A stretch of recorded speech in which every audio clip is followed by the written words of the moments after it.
Hello and welcome to Friday's Granada Reports. We are live across the northwest. Yeah, good evening. Thanks so much for joining us. Here's what's coming up on tonight's programme.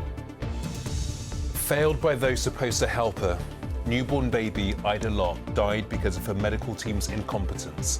Her family's 6-year battle for the truth finally over.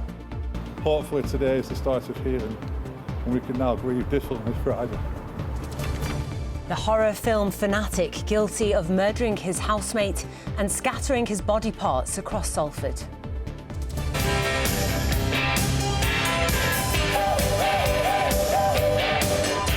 And 40 years of Deacon Bloom. We chat to them ahead of their anniversary tour this autumn.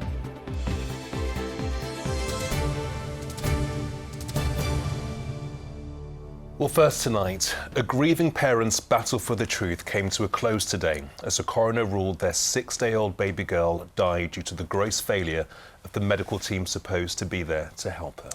Ida Locke was born at the Royal Lancaster Infirmary in November 2019. She died as a result of brain damage caused by a lack of oxygen.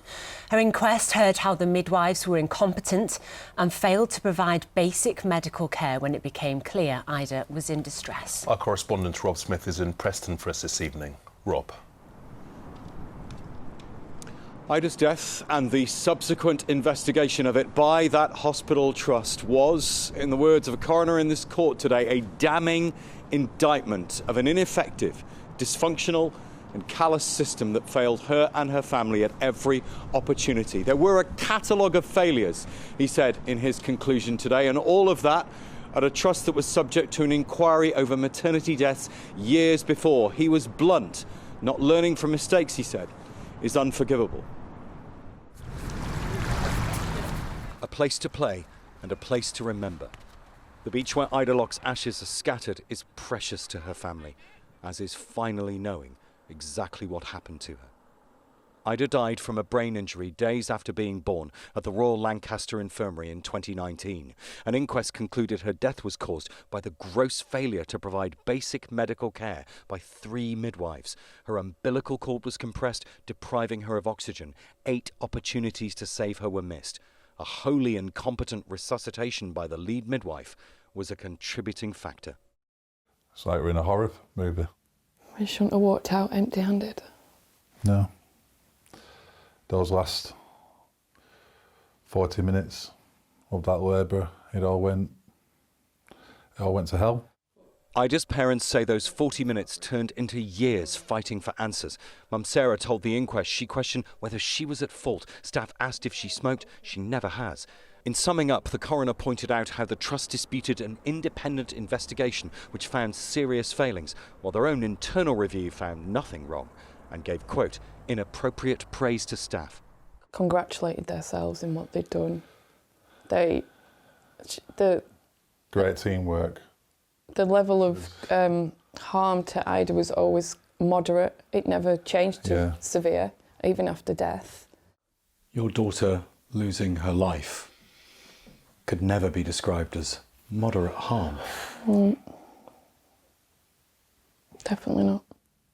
All of that time, you felt that you were to blame? Being told that Ida was a very poorly baby before she was born, which that just cemented in my head, what have I done? Why didn't I notice it? A damning inquiry into maternity deaths at the university hospitals of Morecambe Bay described a lethal mix of failings. It was 4 years before Ida's birth. The inquiry chief made recommendations. His evidence on their implementation, there wasn't a positive impact in Ida's case. There was stuff presented by the trust which says, look at our procedures, look at our structures, they're all what they should be. And I can understand that, but you can design a system on a desktop that appears to be okay, but if you put it into practice in the real world with real people operating it, and it fails, as it clearly has in this case, I know it's only one case, but it's a pretty egregious failure, then it clearly isn't fit for purpose. A hospital trust whistleblower came forward to the coroner.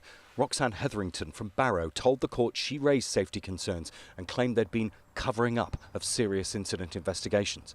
She was previously a maternity risk manager. In court, the trust said she'd been dismissed. She's going to an employment tribunal. I started raising those patient safety concerns in January of 2019, the Trust was beyond defensive. I don't think I could pick a word for it. They were defensive in every possible step of the way, because ultimately, for it to get to the point that we're at now, that's nothing but defensive behaviour. In a statement tonight, the Trust offered their condolences to Ida's family and said sorry. We accept that we failed Ida and her family, and if we had done some things differently and sooner, Ida would still be here today. We also acknowledge the additional upset caused to Ida's parents and family as a result of the way investigations into Ida's death have been conducted since 2019. For that, we are truly sorry. We take the conclusions from the coroner very seriously and have made a number of the improvements identified during the inquest. We are carefully reviewing the learning identified to ensure that we do everything we can to prevent this from happening to another family. A family of 4 who should be 5. A family who've endured much to get the answers they need and that they believe will help others. If you've got that gut feeling that you think something's wrong's happened, then you need to fight. Ida's death is not going to be in vain. I really think she's going to make a change. You know, there's a lot of work and change that needs to happen. What has this fight done to family life? This is the thing that breaks me the most, the time and effort we've taken away from our kids. The anxiety that I now live with of anything, doing anything. It's been a long slog, a long journey. You know, that journey's been beyond painful for Ida's family. This day has always seemed a massive distance away. The emotion just came pouring out of her dad as he said a few words out here after the hearing. The answers today will not bring our daughter back, but it will hopefully stop any other family having to go through what our family have. It should not be a test of endurance for bereaved and bewildered parents to work out what happened to their child. Hopefully today is the start of healing, and we can now grieve differently for Ida. Thank you. And the coroner wants to stop this all happening again. He is writing to the Trust, the Department of Health and various regulatory bodies with what he believes needs to be done to prevent others from dying and to raise concerns, he says, about what he thinks may not be a culture of candour, as he puts it, in that Trust. The Trust themselves add tonight that they will, in their words, leave no stone unturned in learning from all of this to provide better care in future.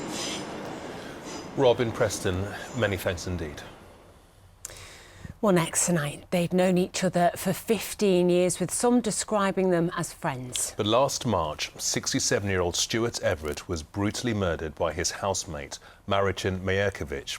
He then dismembered and dumped Stuart's body parts across Greater Manchester in an attempt to conceal what he'd done. Well, today, Majerkovic was found guilty of murder. Emma Sweeney has been following this case for us and is live at Manchester Crown Court this evening. Emma, the jury were unanimous in their verdict today, weren't they? That's right, Katie. The court case here lasted for almost 3 weeks, but it took the jury here less than 2 hours to reach that decision. And when the word guilty was read out in court today, Maricin Majerkovic showed no emotion. He simply looked straight ahead. He had maintained this whole time he was innocent. Yes, he conceded that was him on the CCTV, found to be dumping Stuart Everett's body parts across Greater Manchester. But he said that it wasn't him who had murdered and dismembered the pensioner. Of course, that just wasn't true. Not only did he do that, he also impersonated Stuart Everett to try and create the impression that he was still alive. He used his phone, he used his bank cards, and he even wrote a birthday card in Stuart's name to his brother in Derby. Today on the steps outside court, this is what Stuart's brother had to say. Benny is our family nickname for our endearing and loving Stuart. For any person to be treated in the way he was, brutally murdered and systematically and comprehensively disposed of, has meant our family has been left traumatised beyond belief. Now, this truly was a gruesome case. In fact, much of the evidence that we heard is simply too upsetting for us to recount. But I've been taking a look back at some of what we heard in court, and a warning: my report contains some distressing details. Marcin Majewicz thought he was getting away with murder. After brutally killing and dismembering his housemate Stuart Everett, he casually carried the pensioner's chopped up body parts in plastic bags before dumping the remains across Greater Manchester. But while Majewicz thought he was covering his tracks, it wasn't long before police were closing in. Stuart Everett loved gardening, cricket, and a flutter on the horses. But it was the night of the 27th of March last year when police believe he met his death. Just over a week later, the first of his remains were found by a member of the public. The discovery, a torso and thighs, prompted a huge police investigation. And using local CCTV, they soon identified Majewicz as a person of interest. In the context of this case, we said that what suspicious would be somebody taking something heavy into the woodland, possibly concealed, and emerging without it. And the key breakthrough on this case was to find Marcin Majewicz doing that on the CCTV footage, carrying a bag for life with a clearly heavy object protruding from it, a well-wrapped object, depositing that in the woods and coming out with the empty bag for life folded in his hand. So police had identified a suspect, and through CCTV and bus analysis they were starting to build up a picture when 3 weeks after that first discovery they had a major breakthrough. Two plainclothes police officers noted an individual who they thought fitted the description of the person they were looking for. They followed them from behind, noted that they stopped here before then getting on a bus. After calling for backup, their colleagues then stopped that bus on its journey. The suspect was led off in handcuffs and detained as officers set about verifying his identity, and apparently bewildered Majewicz told them, "It's definitely a mistake, 100%.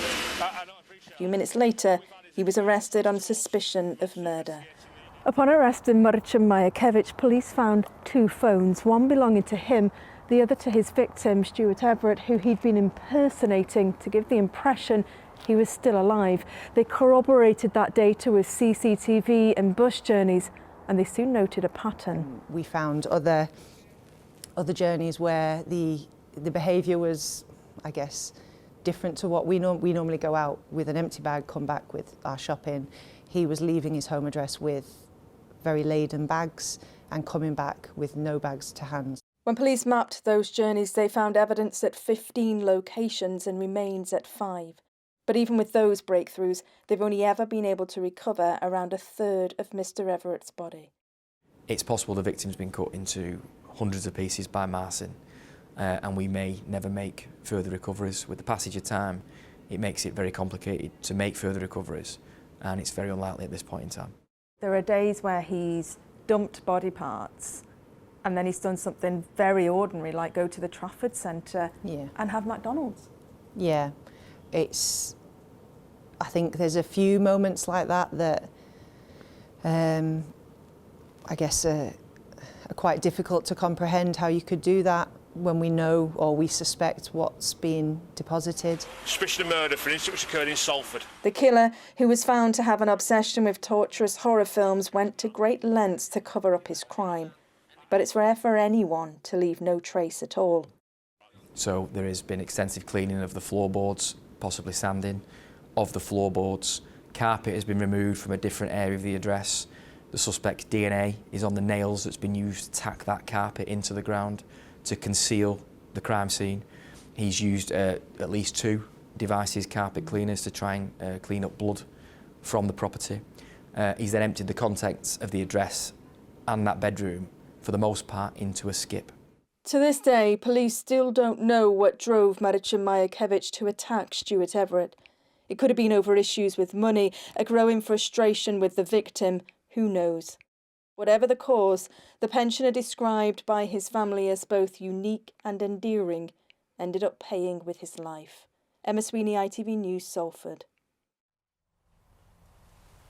To the rest of the day's news now, and 3 teenage boys have been charged with the rape of a female under the age of 16. The incidents took place in Newbold in Rochdale in February last year. The boys, aged 13, 14 and 15, will appear at Manchester Youth Court later this month. A driver who was stopped for not wearing a seatbelt has been jailed for 7 years after police discovered more than £1 million in cash and a kilo of cocaine at his home.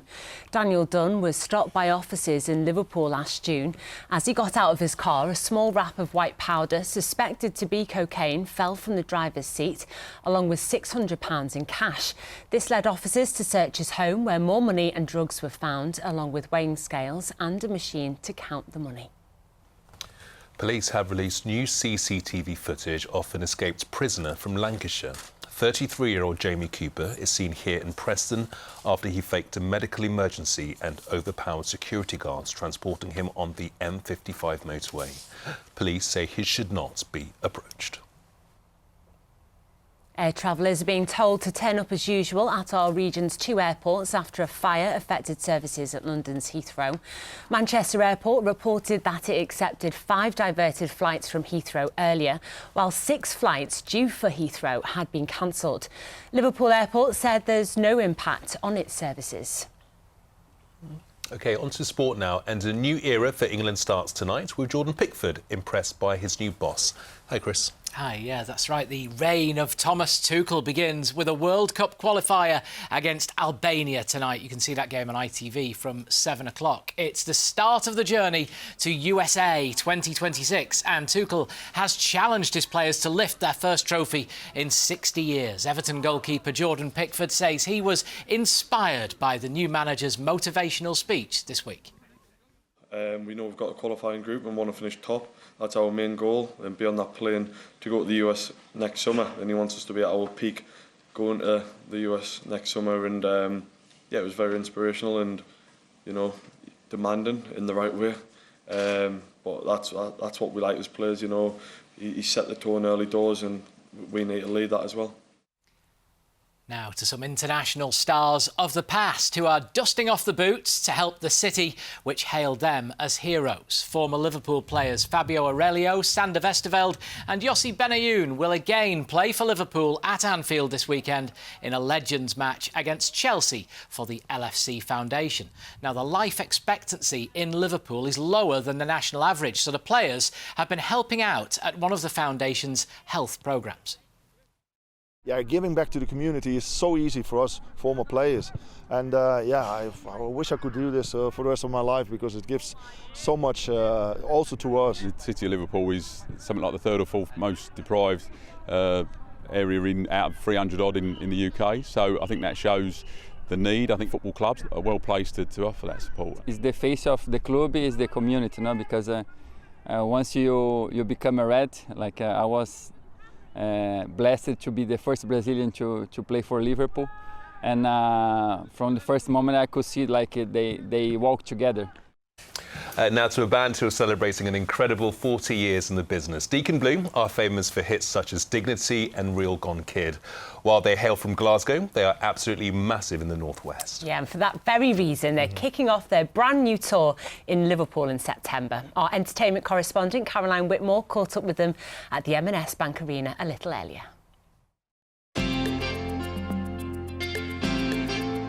Well, we're here at the M&S Bank Arena in Liverpool with you guys, Lorraine and Ricky, of course, from Deacon Blue.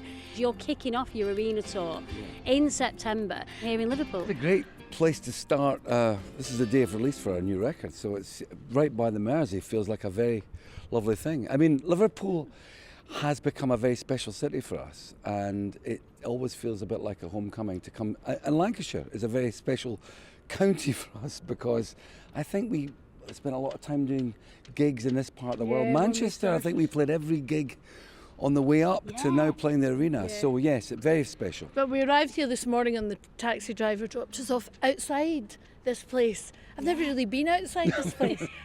We took a photograph. I'm like, this is fantastic. Yeah. And we kept you outside. We're like, you know, look by the mighty Mersey. Exactly. You've got an album out, like you say today, The Great Western Road.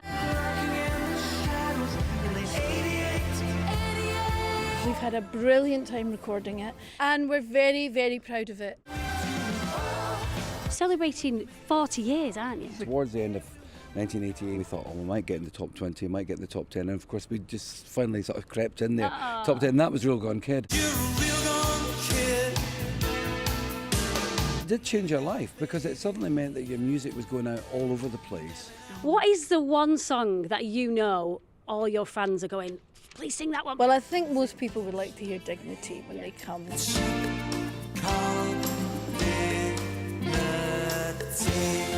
And there was a time in our career when I think you got very, we got a bit uppity and thought, no, we're not going to do this every night. We're only going to do new I love that how she's putting it on you, Ricky. You got a bit uppity. I would do it whatever people want. Lorraine wouldn't get uppity because you know us females never do. But we didn't do it for a while.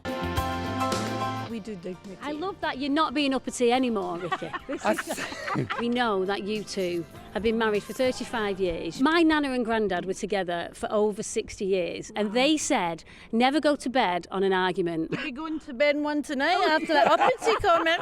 What is your secret? I don't think there is a secret. Honestly, I think you get lucky sometimes, and if you meet the right person for you. Well, we love seeing you here in Liverpool. Thank you for having us. We love being here.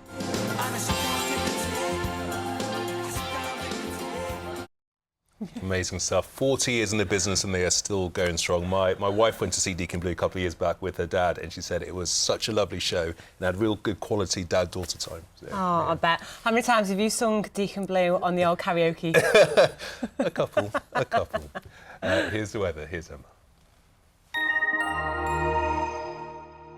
Why do I need a shower? I've been out in the rain. The faster you go, the sooner you'll be out. You'll save water too. United Utilities sponsors ITV Granada weather. Hello there, very good evening. Hope you've had a super day. A change is afoot weather-wise for the weekend, but we'll get into that in just a second. First of all, though, time to take in a couple of super pictures from Gary Kirkham and Paul Pritchard of Peel Island. But will we have the weather to take the ferry and trip across to see those seals?